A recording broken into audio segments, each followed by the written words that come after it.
ಜ್ಞಾನವನ್ನು ಕೊಟ್ಟವರು ಯಾರಂದ್ರೆ ಬಸವಾದಿ ಬ್ರಹ್ಮದೇವರು ಅಂತ ನಾವು ಬಹಳ ಗೌರವದಿಂದ ಹೇಳಬೇಕಾಗ್ತದೆ.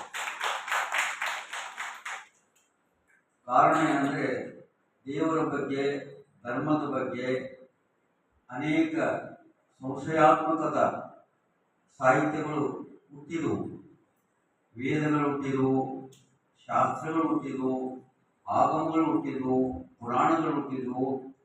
ಆದರೆ ಅವು ನಿರ್ದಿಷ್ಟ ದೇವರು ಹೀಗೆ ಇದನ್ನಂತ ಹೇಳಲಿಕ್ಕೆ ಅಸಮರ್ಥ, ಕಾಲ್ಪನಿಕ ಆಯ್ತು. ಹೀಗಾಗಿ ಬಸವಣ್ಣನವರು ಇವನ್ನೆಲ್ಲ ಅಭ್ಯಾಸ ಮಾಡಿದರು. ಅಭ್ಯಾಸ ಮಾಡಿ ಇಡೀ ಜಗತ್ತಿಗೆ ನಿಶ್ಚಿತವಾದಂಥ ದೇವರು ಹೇಗಿರ್ತಾರೆ, ಧರ್ಮ ಅಂದರೆ ಏನು, ಅದು ಎಲ್ಲರಿಗೂ ಅನ್ವಯ ಆಗಿರಬೇಕು, ಸಾರ್ವಕಾಲಿಕ ಸತ್ಯ ಆಗಿರಬೇಕು, ವಿಶ್ವದ ಎಲ್ಲ ಜನರು ಅದನ್ನ ಒಪ್ಪಿಕೊಂಡಿರಬೇಕನ್ನುವಂಥ ಸಿದ್ಧಾಂತವನ್ನ ನೋಡಿ ತಿಳಿದು ಮಾಡಿಕೊಟ್ಟವರು ಅಪ್ಪ ಬಸವಣ್ಣನವರು. ನಾವೆಲ್ಲ ಬಸವ ಕೇಂದ್ರದವರಾಗಲಿ, ಬಸವ ದಳದವರಾಗಲಿ ಏನೋ ನಾವೆಲ್ಲರೂ ಕೂಡ ನಾವೇ ಆತ್ಮಾವಲೋಕನ ಮಾಡಿಕೊಳ್ಳಬೇಕು. ಇತರೆ ಧರ್ಮದವರು ಅವರಿಗೆ ಒಂದು ಗ್ರಂಥ ಅಂತ ಇರ್ತದೆ. ಏನಮ್ಮ ಅಪ್ಪಾಜಿ, ಸ್ವಲ್ಪ ಇದು ಗಂಭೀರ ವಿಷಯ ಇರೋದ್ರಿಂದ ನಿಮ್ಮನ್ನು ನಾವು ಮನಸ್ಸನ್ನ ಸ್ವಲ್ಪ ಉದಾತ್ತೀಕರಣ ಮಾಡಿಕೊಳ್ಳಲಿಕ್ಕೆ ಈ ಮಾತು ಹೇಳ್ತೀನಿ. ಒಬ್ಬ ಫಾದರ್ ಅವ್ರಿಗೆ ಹೇಳ್ತಾರೆ, ಅವರು ನೋಡಪ್ಪ, ಈ ಬೈಬಲ್ ಇದೆ, ನಮ್ಮ ಧರ್ಮದ ಗ್ರಂಥ ಇದು, ಇಡೀ ಜೀವನದವರೆಗೂ ಇದನ್ನೇ ಹೇಳಬೇಕು ಅಂತ ಹೇಳಿದರೆ ಅವರೆಂದೂ ತಪ್ಪಲಾರದೇ ಬೈಬಲ್ ಬಿಟ್ಟು ಏನೂ ಹೇಳೋದಿಲ್ಲ. ಮತ್ತು ಬೇರೆ ಧರ್ಮದ ಕಡೆ ಹೋಗ್ತಾರ, ಬರ್ತಾರ, ಎಲ್ಲ ವ್ಯವಹಾರ ಮಾಡ್ತಾರ, ತಮ್ಮ ಧರ್ಮದನ್ನ ಎಂದೂ ಅವರು ಬಿಡುವುದಿಲ್ಲ. ಹೌದಲ್ಲಮ್ಮ, ಒಪ್ಕೊಂತೀರ? ಸ್ವಧರ್ಮ ನಿಷ್ಠೆ ಮಾಡ್ತಾರ, ಪರಧರ್ಮನ ಸಹಿಷ್ಣುತೆ ಮಾಡ್ಕೊಂತ ಹೋಗ್ತಾರೆ. ಇನ್ನೊಬ್ಬರು ಬಡಿಯೂ ಹೋಗಲ್ಲ ಅವರು. ಒಬ್ಬ ಇಸ್ಲಾಂ ಒಬ್ಬ ಮೌಲ್ವಿಗೆ ಒಂದಿದು ಕೊಡ್ತಾರೆ, ಕುರಾನ್. ಆ ಕುರಾನ್ ಕೊಟ್ಟರೆ ಇದೇ ನೋಡಪ್ಪ ನಮ್ಮ ಧರ್ಮದ ನೀವು ಹೇಳ್ಬೇಕಂತ ಹೇಳಿದ್ರೆ ಆ ಮಸೀದಿಗೆ ಬಂದವರಿಗೆ ಅದನ್ನು ಬಿಟ್ಟು ಬೇರೆ ಏನೂ ಹೇಳೋದಿಲ್ಲ. ಹೋಗ್ತೀರಾ? ಒಬ್ಬ ಸಿಖ್ರವರು ಗ್ರಂಥ ಸಾಹಿಬನೇ ನೀವು ಹೇಳಬೇಕಂದ್ರೆ ಅದನ್ನೇ ಹೇಳ್ತಾರೆ. ಬೇರೆ ಓದ್ತಾರ, ಮಾಡ್ತಾರೆ, ಎಲ್ಲ ಮಾಡ್ತಾರೆ, ಆದ್ರೆ ಅದನ್ನ ನಿಷ್ಠೆಯಿಂದ ಹೇಳ್ತಾರೆ. ಈಗ ನಾವು ಅವಲೋಕನ ಮಾಡಿಕೊಂಡು ನಮ್ದು ಒಂದು ಧರ್ಮ ಇದೆ, ಇದೆಲ್ಲಮ್ಮ ಲಿಂಗಾಯತ ಧರ್ಮ ಅಂತ ಒಂದಿದೆ, ಅದರದೇ ಆದ ಒಂದು ಗ್ರಂಥ ಇದೆ, ಅದು ಶತಸ್ಥಲ ಸಾರ. ಅದರಲ್ಲಿ ವಚನಗಳೇ ನಮ್ಮ ಆಧಾರ ಸ್ತಂಭ ಆಗಿರೋದ್ರಿಂದ ಇಡೀ ಕರ್ನಾಟಕದ ಎಲ್ಲ ಮಠಮಾನ್ಯಗಳಲ್ಲಿ ಯಾರಿಗಾದ್ರೂ ಪಟ್ಟಾಧಿಕಾರ ಮಾಡಿದ್ರೆ ಮೊಟ್ಟ ಮೊದಲಿಗೆ ಶತಸ್ಥಲ ಸಾರವನ್ನೇ ಹಾಕ್ತಾರೆ ಒಳಗೊಳಗೆ. ನೋಡಿರ್ಬೇಕು ಇದೆಲ್ಲ. ಅದನ್ನು ನೋಡಿ ಅದನ್ನ ಅಭ್ಯಾಸ ಮಾಡಿ ನಮ್ಮ ಧರ್ಮ ಪ್ರಚಾರವನ್ನೇ ನಾವು ಮಾಡೋದು ಬಿಟ್ಟು ನಾವೇನು ಮಾಡಕತ್ತಂದ್ರೆ ಬೇರೆ ಬೇರೆ ಮಾಡಕತ್ತೀವಿ. ಏನಾಗ್ತಾ ಇದೆ ಅಂದ್ರೆ ನಮ್ಮ ಧರ್ಮದ ಬಗ್ಗೆ ನಮಗೆ ನಿಶ್ಚಯ ಜ್ಞಾನ ಆಗ್ತಾ ಇಲ್ಲ ಅನ್ನೋದು ನನಗೆ ಸ್ವಲ್ಪ ನೋವು. ಅದನ್ನು ಅಭ್ಯಾಸ ಮಾಡಿ ನನಗೆ ತಿಳಿದಷ್ಟು, ಮದಿಗೆ ತಿಳಿದಷ್ಟು ಅದು ತಿಳಿಸಲಿಕ್ಕೆ ಪ್ರಯತ್ನ ಮಾಡಬೇಕಂತ ನಾನೊಂದು ಸಂಕಲ್ಪ ಮಾಡಿಕೊಂಡೆ. ಅದ್ಭುತವಾದಂಥದ್ದು ಶತಸ್ಥಲ. ಶತಸ್ಥಲ ಅಂದರೆ ಅದ್ಭುತವಾದಂಥದ್ದು, ಜಗತ್ತಿಗೆ ಸತ್ಯಾಸತ್ಯತೆಗಳನ್ನ ಏನು ಕಣ್ಮುಂದೆ ತೋರಿಸುವಂತ ಏಕೈಕ ಯಾವುದಾದ್ರೂ ಸಾಹಿತ್ಯ ಇದ್ರೆ ಅದು ವಚನ ಸಾಹಿತ್ಯ ಅನ್ನೋದ್ರ ಮಾತ್ರ ನಾವೆಂದೂ ಮರೆಯಬಾರದು. ಎಲ್ಲರಿಗೂ ಅನ್ವಯವಾಗುತ್ತದೆ. ಎಲ್ಲರಿಗೂ ಈ ಲೋಕದೊಳಗೆ ಹುಟ್ಟಿದ ಪ್ರತಿಯೊಬ್ಬ ಮನುಷ್ಯನಿಗೂ ಕೂಡ ಈ ಧರ್ಮ ಅನ್ವಯಿಸುತ್ತದೆ. ಕಾರಣ ಏನಂದ್ರೆ ಬಸವಾದಿ ಪ್ರಮತರು ಜೀವನವನ್ನ ಮುಖ್ಯವಾಗಿ ಇಟ್ಟುಕೊಂಡ್ರು. ದೇವರು ಧರ್ಮ ಇಂದ ಕಡೆ ಜೀವನ ಏನಿದೆಯಲ್ಲ, ಜೀವನದ ಸಾರ್ಥಕತೆ ಪಡೆದುಕೊಂಡ್ರೆ ಜೀವನದಲ್ಲೇನೆ ಈಶ್ವರನ ಕಾಣಲಿಕ್ಕೆ ಬರ್ತದೆ ಅಂತೇಳಿ ಬದುಕಿಗೆ ಅನ್ವಯ ಮಾಡಿಕೊಟ್ಟವರು ಅಂದ್ರೆ ಬಸವಣ್ಣನವರು. ಎಷ್ಟು ಮೌಲ್ಯ ಅದು ಅಂತ ಕೇಳಿದರೆ, ಒಂದು ಸಲ ನೀವು ಬಸವ ಧರ್ಮಕ್ಕೆ ಬಂದರೆ ನಿಮ್ಮ ಹಣ ಎಂದೂ ಅಪವ್ಯಯ ಆಗುವುದಿಲ್ಲ. ಏನಾಗಲ್ಲ? ಅಪವ್ಯಯ. ಬಸವ ತತ್ವಕ್ಕೆ ಬಂದ್ರ ನಿಮ್ಮ ಜೀವನ ಹಣ ದುರ್ವಿನಿಯೋಗ ಆಗಲಿಕ್ಕೆ ಅವಕಾಶನೇ ಇಲ್ಲ.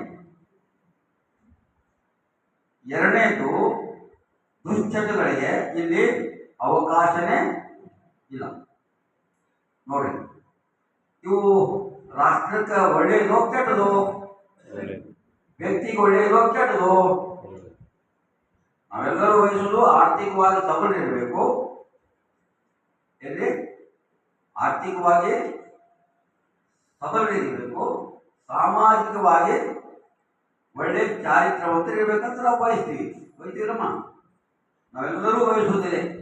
ನಿಮ್ಮ ಚಾರಿತ್ರ್ಯಕ್ಕೂ ಆರ್ಥಿಕವಾಗಿನೂ ಏನಾದರೂ ಮಾರ್ಗಸೂಚಿ ಅಂದರೆ ತಟಸ್ಥರ ಅನ್ನೋದು ನೀವು ಎಂದೂ ಮರೆಯಬಾರದು. ನಾನು ಅಭ್ಯಾಸ ಮಾಡಿ ಹೇಳ್ತಾ ಇದ್ದೀನಿ. ಸಟ್ ಅಂದರೆ ಆರು, ಸ್ಥಳ ಅಂದರೆ ಪರಮಾತ್ಮ. ಆರು ಸ್ಥಾನದೊಳಗ ಪರಮಾತ್ಮ ಇರೋದಕ್ಕೆ ಅದಕ್ಕೆ ಸಟಸ್ಥಲ ಜ್ಞಾನಸಾರ ಅಂತಾರೆ. ಸಟ್ಸ್ಥಳ ಅಂದರೆ ಪರಮಾತ್ಮನು ಆರು ಸ್ಥಾನದೊಳಗ ಇರ್ತಾನ. ಒಬ್ಬನೇ ಆದರೂ ಕೂಡ ಅವನು ಲೋಕದ ವ್ಯವಹಾರ, ಜಗತ್ತು ಸೃಷ್ಟಿ, ಸ್ಥಿತಿ, ಲಯ, ತಿರೋಧಾನ, ಆನುಗ್ರ ಇವೆಲ್ಲ ಮಾಡಲಿಕ್ಕೆ ಅವನು ಆರು ಸ್ಥಾನಗಳು ಬೇಕೇ ಬೇಕಾಗ್ತಾವಂತೇಳಿ ಆರು ಸ್ಥಾನಗಳಾದ ನಿರ್ಧಾರ ಅನ್ನೋದು ತೋರಿಸಿಕೊಡಾಕ ತಟಸ್ಥರ ಸಿದ್ಧಾಂತವನ್ನು ನಮಗೆ ತೋರಿಸಿಕೊಟ್ಟಿದ್ದಾರೆ. ನಿಮಗೆ ಲೌಕಿಕ ಉದಾಹರಣೆನೇ ಕೊಡಬೇಕಾದ್ರ ಬೀಜದ ಉದಾಹರಣೆ ನಿಮ್ಗೆ ಮೊದಲು ಕೊಡ್ತೀನಿ ನಾನು. ಏನಮ್ಮ, ಇವತ್ತು ಬೇರೆ ಕೊಡ್ತೀನಿ ನಿಮ್ಗೆ. ಒಂದು ಸಾಗರ ಪರಮಾತ್ಮ ಎಷ್ಟು ಜ್ಞಾನ ಅಂತ ಕೇಳಿದ್ರೆ ಇಡೀ ಸಾಗರದ ನೀರು ಉಪ್ಪು ಮಾಡಿದಾನ. ಏನ್ ಮಾಡಿದಾನೆ? ಅವನಿಗೆ ಒಂದು ಡೌಟು, ಈ ಮನುಷ್ಯ ಯಾವಾಗ ನೀರು ಮಾಡ್ತಾನೋ ಗೊತ್ತಿಲ್ಲ. ಒಂದು ವೇಳೆ ಸಿಹಿ ನೀರು ಮಾಡಿಬಿಟ್ರ ಇವರು ಪೈಪ್ಲೈನ್ ಹಾಕಿ ಗುದ್ದಾಡ್ತಾರಂತೇಳಿ ಅದನ್ನೇನು ಮಾಡ್ದ, ಉಪ್ಪು ನೀರು ಮಾಡ. ಎಲ್ಲಕ್ಕೂ ಬಳಸಕ್ಕೆ ಬರೋದು, ಅಡಿಗೆಗೆ ಬಳಸಲ್ಲ, ಬಟ್ಟಿಗೆ ಬಳಲ್ಲ, ಏನಮ್ಮ ಒಗ್ಯಾಡಕ್ಕೆ ಬರೋದಿಲ್ಲ, ಏನು ಕುಡಿಯಾಡಕ್ಕೆ ಬರೋದಿಲ್ಲ, ಬೆಳಿಗ್ಗೂ ಬರೋದಿಲ್ಲ. ಹಂಗಂತ ಕೆಟ್ಟ ಮಾಡ್ಯಾನ. ಏನು ಅವನ ಜಾಣತನ. ಉಪ್ಪು ನೀರಿದ್ರೂ ಕೂಡ ಅದು ಉಪಯೋಗ ಆಗಬೇಕು. 6 ಹಂತದೊಳಗ ಉಪಯೋಗ ಆಗಬೇಕು ಅಂತ ಸೂರ್ಯನಿಗೆ ಹೇಳ್ದ, ನೀ ಆವಿ ಮಾಡು. ಏನ್ ಮಾಡ್ದ? ಮಂತ್ರಿನೇ ಅಂತ. ಗಾಳಿಗೆ ನೀನು ಮೋಡ ಮಾಡು, 2ನೇ ಹಂತ. ಅಗ್ನಿಗೆ ನೀ ಗುಡುಗು ಸಿಡಿಲು ಮಾಡು. ನೋಡಿ ಹೇಗೆ ಮಾಡ್ಯಾನ, ಗುಡುಗು ಸಿಡಿಲು ಮಾಡಿ. ಆಮೇಲೆ ಮರಕ್ಕೆ ಹೇಳ್ದ, ನೀ ತಂಪಾದ ವಾತಾವರಣ ನಿರ್ಮಾಣ ಮಾಡು, ಮೋಡ ಕರಗತದ ಅಂತ. ನೋಡಿ, ಯಾವಾಗ ಮಳಿ ಕರಗಿತು, ಭೂಮಿಗೆ ಬಿತ್ತು, ಇಡೀ ಲೋಕಕ್ಕೆಲ್ಲ ಬೆಳೆಗೆ, ಕುಡಿಯಲಿಕ್ಕೆ, ಜೀವಜಲಕ್ಕೆ ಎಲ್ಲಕ್ಕೂ ನೀರು ಕೊಟ್ಟ. ಕೆರೆಯಾಗಿದ್ದು, ಬಾವಿಯಾಗಿದ್ದು, ಹಳದಾಗಿದ್ದು, ಕೊನೆಗೆ ಒಳಿಗೆ ಬರ್ತದ. ಒಳಿಗೆ ಬಂದು ಮತ್ತೆ ಎಲ್ಲಿ ಸೇರ್ತದ? ಸಮುದ್ರ. ಇದು 6 ಹಂತ. ಇದು 6 ಹಂತ ಅಂತ. ನೀರು ಮಾತ್ರ ಎಂದು ಖಾಲಿ ಆಗಿಲ್ಲ. ನೀವೇನು ಕಟ್ತೀರಿ, ನೀವೇನು ಬೋರ್ವೆಲ್ ಹಾಕ್ತೀರಿ? ಒಂದೇ ಒಂದು ಸಮುದ್ರ ಮಾಡ್ಯಾನ, ನೀರು ಬತ್ತಲಾರ್ದಂಗೆ ಮಾಡ್ಯಾನ.